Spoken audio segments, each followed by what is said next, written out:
So let me show you kind of how we've set it up for lightning here.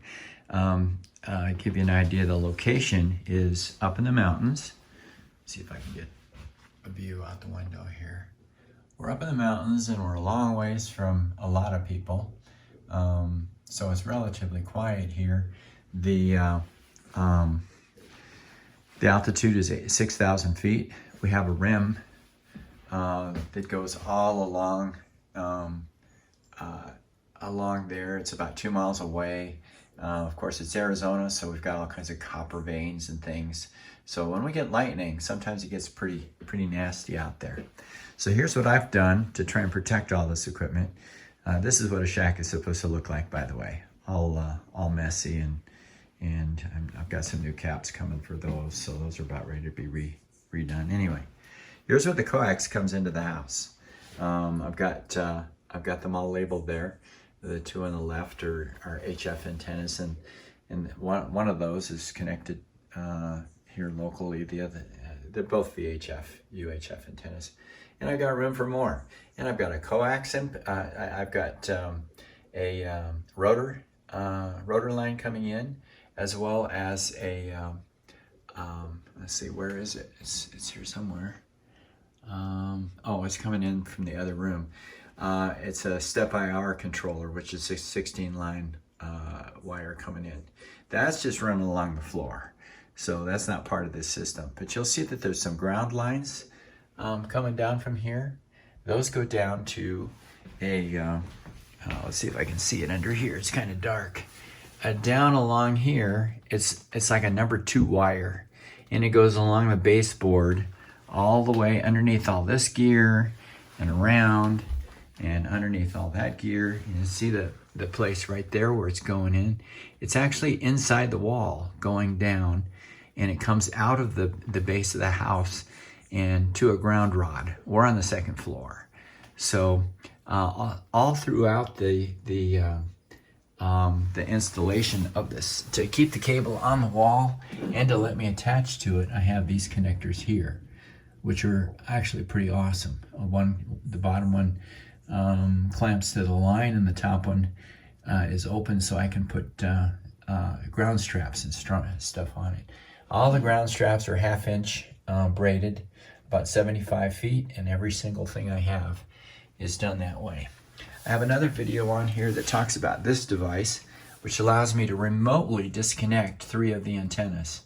I can do that through a Raspberry Pi, and I currently use Remote TX because I need a central server in order to do remote up here. And Marcus's system does that.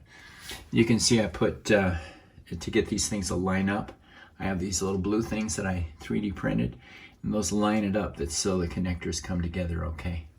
But so when I'm not here and I know there's a storm coming, I can actually disconnect it remotely. So, okay, so that's inside. Let me take you outside and show you what's going on out there. Now, to give you an idea, the shack where we just were is on the upper floor right there. Okay, and I've got cables going up into the attic, down the wall, across in the attic up here, which is a great big storage space. I can walk in there, and the cables come down the wall and over to here. All the antennas are in the back of the property, and what I have for Vhf antennas anyway, I've got a step IR up. It's fairly new to me. I'm loving it. It's a DB18, so it works 6 through 40 meters, which is kind of cool. So I've got the tower there. You can't see it coming off of it, but there's a yard arm there with a pulley, and I've got a off-center fed for 40 and 80 meters there, so that covers those bands. Out here in the bushes, just temporary, because it's got to go on the roof too, is a 900 megahertz repeater antenna. And of course, the obligatory bunch of other antennas sitting around that someday may or may not end up on the roof.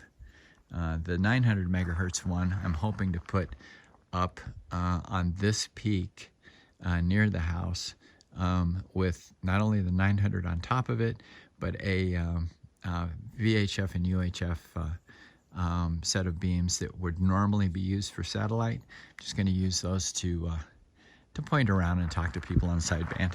They're horizontal or vertical, so I can set it up for FM or what. Okay, it's kind of a mess back here because I have an old duplexer just sitting here, kind of shading things. Here's where the cables come into the house. Okay.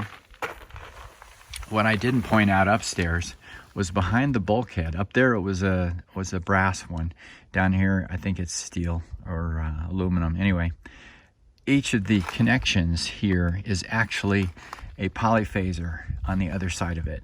So the polyphaser is actually the thing these are connecting to, both here and upstairs at the shack. So basically there's two lightning arresters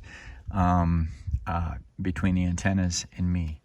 Okay, the 900 megahertz here is actually going through the wall, and the repeater is just in the garage, just on the other side here.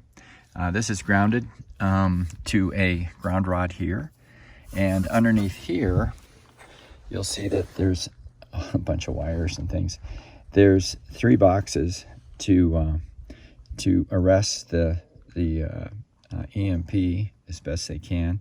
That one there is for the rotor, which is eight conductor. Actually, I think it's actually only 6 conductors, but I've got 8 connected. And these two are 2 more 8 conductor ones, handling the 16 conductors that go up to the step IR controller. So it may not have, this one doesn't have any lightning arresting going on upstairs because the cable had to come in a different way. But basically it's arrested down here anyway, and I can unplug the box up there if I'm around, which I usually do. Okay, the other thing is the cables, they come around and they go, I've got them encased in this thing here, and they go into this drain, which is a pipe that runs underground to the other side of the base of the tower. Okay, so here's where they come out. So not only does it drain water, which keeps that clear, but the cable is not run over by the propane guy or anything else. And I feel whenever you have wiring that goes underground, that kind of reduces the potential of lightning. I mean, if it has to go underground and then come back out, that's gonna, there's gonna be a shock there. I wouldn't want to be on the other end of it, but it's not as big a deal. The house, we're out in the country. Again, I pointed that out. The house has, being in the country, an awful lot of homes get their power off of a transformer, on the power lines, as usual. And it comes across and goes to a coupler on the roof and then down into the house. Okay, when I designed this house, I made sure that all the power goes underground and out to the power poles. So it goes under the road, under the driveway, and up from there. That, by the way, is a ground rod. There's a ground rod on the corner. There's a ground rod on the far corner, which is where it comes down from the shack. There's a ground line that goes all the way out here and connects to that ground rod, which is then connected to the base of the tower, which then goes out to a ground rod oh, and there's a ground rod there. There's a ground rod about 20 feet out just to have other places for it to go. And at the base of the tower, the ground line, you can see it coming up from here and going across and then out to the other one out there. So the cables that are coming up, I put another one of these on it to keep the critters and the sun from getting to it pretty much.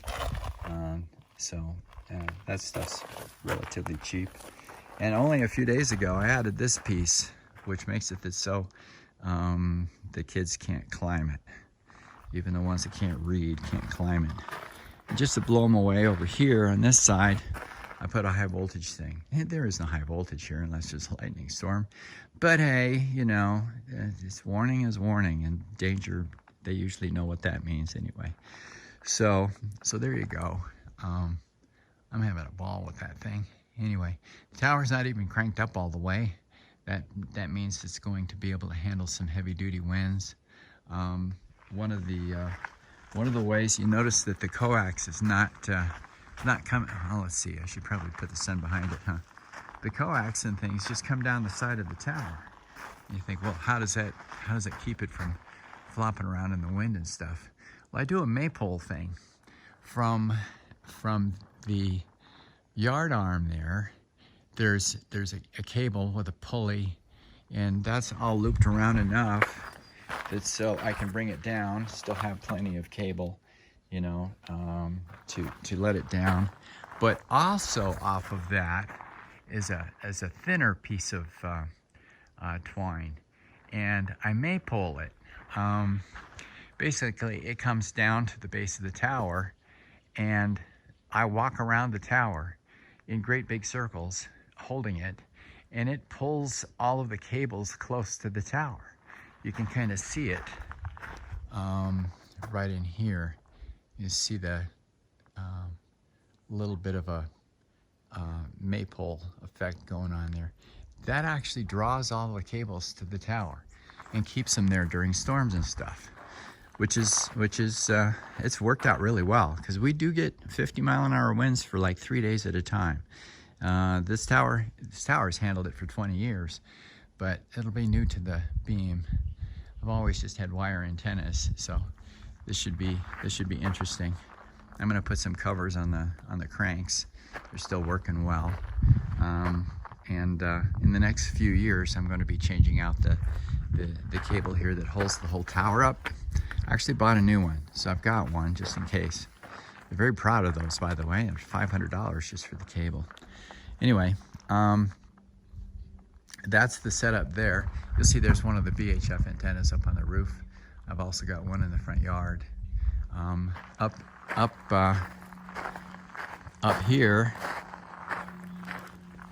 on that peak right there, that's close to the other peak. This, I think, is where I'm going to put another heavy-duty tripod with the beams in the 900 megahertz vertical, and those cables will probably run those into the attic up there and around to the shack very easily from there. So that's the plan, and I'll have a ground line going down probably the other side, because we've got the solar system hooked up there, and I would like to have that all grounded also, better than it is. You can't overground things. It's not possible. So that's my setup. If you have questions, go ahead and ask in the comments. This is a US tower, 55-footer, by the way, heavy duty one. So, all right, have a good day and good luck with your installation. One last thing. I should go over here where the power comes into the house. One of the other things, when we first got the house, we had some wired network lines. Every time a storm came through, it blew out nodes. So I have one of these on it now, which is a whole house surge suppressor. They're easy to install. I mean, I'm not suggesting you do it, because you know you could die. But inside the box, there's a 220 circuit breaker, and it's hooked to that. That's it. That's how you connect it to the system. And it's been working great for 20 years now. I should probably think about replacing it at this point, but it's doing a good job. Anyway, and you can see that the power comes from the ground, and even over here, where is it? Yep, right there. This is a ground rod. There we go. There's a ground rod, and that has a line going underneath the deck. Underneath the deck to yet another ground rod. And that's, well, we'll just go over to where it comes down from the shack. Okay, the shack is up here. There's the shack, and that's where the ground line is going along the baseboards up there, going into the wall, coming down the wall, comes out there, and goes to another ground rod, which is connected to all the other stuff. So So that gives you an idea of the system. All right, now I'm done. If you have questions, let me know.